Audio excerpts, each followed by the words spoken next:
Gaj Julije Cezar, verovatno jedan od najpoznatijih diktatora u istoriji Rima. Cezar je bio najbolji vojskovođa tog vremena i on se jedno može porediti sa slavnim Aleksandrom Makedonskim. Poznat je po uspostavljanju diktature. Njegove legije su postale najplaćenije u celom Rimu, a nakon njegove smrti dolazi dinastija Cezara. Cezar, slavni vojskovođa imperator, ubijen je na martovske ide 15. marta. Cezarova smrt ima dosta kontroverzi. Cezarova žena je sanjala njegovu smrt. Molila ga je da ne ide u senat.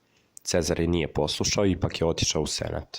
Cezarova vojska je ostala ispred senata jer ako bi ušla, to bi značilo da je Cezar postao tiranin baš kao i njegov prethodnik. Poznato je da Cezaru nijedan član senata nikada nije prišao bliže od 5 metara. Počeli su da se okupljaju oko njega. Izboli su ga 23 puta, ali od toga samo jedan ubod je bio smrtonosan.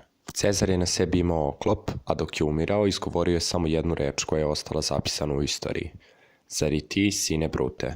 Još se ne zna na koga se ta rečenica odnosila, na Cezarovog nećaka Bruta ili na člana senata Bruta.